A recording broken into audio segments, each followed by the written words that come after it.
Transmission લાઇનના નામે ખેડૂતોની જમીન જાય, પાકને નુકસાન થાય અને બદલામાં મળતું વળતર પણ ખેડૂતોને પૂરતું ન લાગે ત્યારે ખેડૂતો શું કરે? સુરેન્દ્રનગર જિલ્લાના ધ્રાંગધ્રા તાલુકાના કોંઢ ગામના ખેડૂતો હવે ન્યાયની માંગ સાથે સરકારના દરવાજે પહોંચ્યા છે। વર્ષ 2024થી પેન્ડિંગ પડેલા વળતરના કેસોને નવી નીતિમાં સામેલ કરવા સહિત અનેક મહત્વપૂર્ણ માંગણીઓ સાથે ખેડૂતો દ્વારા ધ્રાંગધ્રાના પ્રાંત અધિકારીને આવેદનપત્ર પાઠવવામાં આવ્યું છે। સમગ્ર ઘટનાની વાત કરીએ તો ધ્રાંગધ્રા તાલુકાના કોંઢ ગામ સહિત ટ્રાન્સમિશનની લાઇનથી અસરગ્રસ્ત ખેડૂતો મોટી સંખ્યામાં ધ્રાંગધ્રા પ્રાંત કચેરીએ પહોંચ્યા હતા। ખેડૂતોનું કહેવું છે કે તેમની ખેતીની જમીનમાંથી વીજ ટ્રાન્સમિશન લાઇન અને ટાવર પસાર થતા વર્ષોથી નુકસાન સહન કરવું પડી રહ્યું છે, પરંતુ તેના બદલામાં મળતું વળતર ન્યાયસંગત નથી।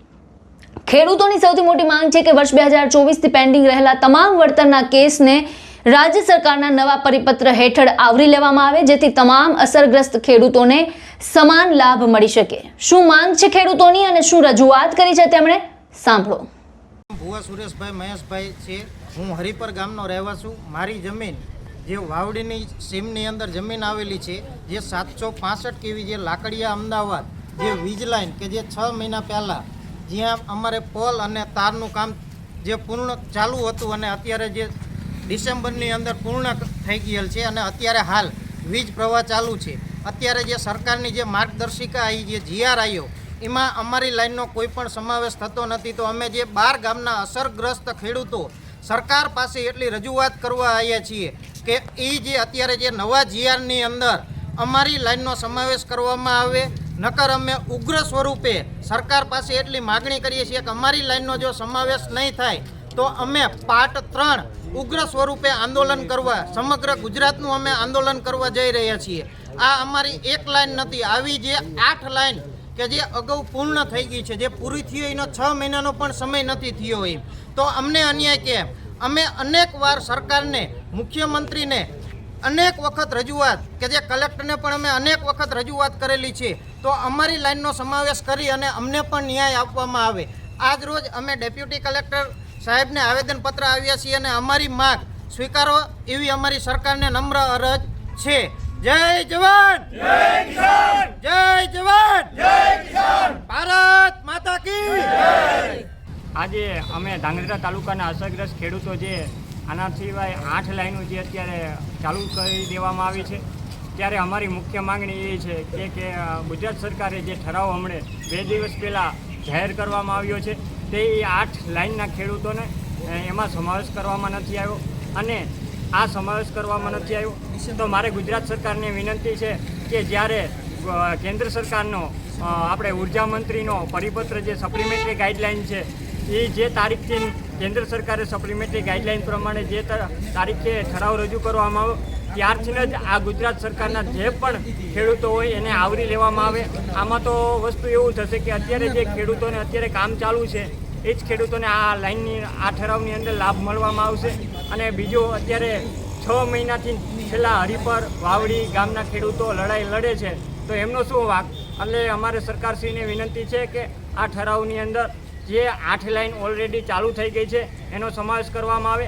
અને બીજી વાત કરીએ તો અમારી મુખ્ય માંગ જ આ હતી કે કેન્દ્ર સરકારની સપ્લિમેન્ટરી ગાઈડલાઇન પ્રમાણે ઉર્જા વિભાગનો પરિપત્ર છે, આ સરકારે અમને ડબલ આપ્યું છે।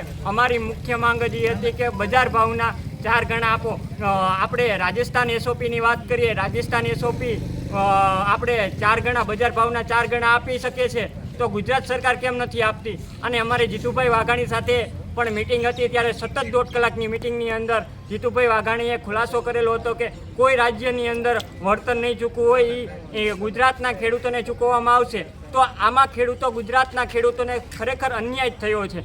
તમે વાત કરો છો કે ખેડૂતોને કોઈ પણ રાજ્યમાં નહીં ચૂકવું એટલું, પણ રાજસ્થાનની સરકારને જ તે માર્કેટ ભાવના 4 ગણા કર્યા છે અને ગુજરાત સરકારે 2 ગણા કર્યા છે, તો આમાં બીજા રાજ્યની ક્યાં બરાબરી આવે છે? અને ખાસ કરીને વિનંતી છે કે આવનારા સમયની અંદર અમારી માંગને સ્વીકારવામાં આવે તો આ આખું આંદોલન રાજ્યવ્યાપી બનશે. જય જવાન, જય કિસાન, જય જવાન, જય કિસાન. ખેડૂતોની રજૂઆતમાં સ્પષ્ટ માંગ કરવામાં આવી છે કે માર્કેટ ભાવના 200%ના બદલે રાજસ્થાનની નીતિ મુજબ 400% વળતર ચૂકવવામાં આવે. સાથે જ ટ્રાન્સમિશન ટાવર માટે માર્કેટના ભાવના 400% અને વીજ તાર પસાર થતા કોરિડોર માટે તે રકમના 30% જેટલું વળતર ચૂકવવાની જોગવાઈ કરવામાં આવે. ખેડૂતોનું કહેવું છે કે આ રજૂઆત માત્ર કોંઢ ગામ પૂરતી મર્યાદિત નથી, પરંતુ સમગ્ર ધ્રાંગધ્રા તાલુકાના ટ્રાન્સમિશન લાઇનથી અસરગ્રસ્ત ખેડૂતોના હિત સાથે જોડાયેલી છે. હવે ખેડૂતો દ્વારા જિલ્લા વહીવટીતંત્રને અપીલ કરવામાં આવી છે કે તેમની રજૂઆત રાજ્ય સહકાર સુધી ગંભીરતાથી પહોંચાડવામાં આવે અને વહેલી તકે યોગ્ય નિર્ણય લેવામાં આવે. હવે નજર રાજ્ય સરકારના નિર્ણય પર રહેશે. ખેડૂતોની આ રજૂઆતને સરકાર કેટલું મહત્વ આપે છે અને પેન્ડિંગ કેસને નવી વળતર નીતિમાં સ્થાન મળે છે કે નહીં તેના પર હજાર અસરગ્રસ્ત ખેડૂતોની આશા ટકેલી છે. આ સમગ્ર મુદ્દે આપના શું વિચાર છે અમને કમેન્ટ બોક્સમાં જણાવો અને અમારી ચેનલને લાઇક, શેર અને સબસ્ક્રાઇબ કરવાનું ભૂલશો નહીં.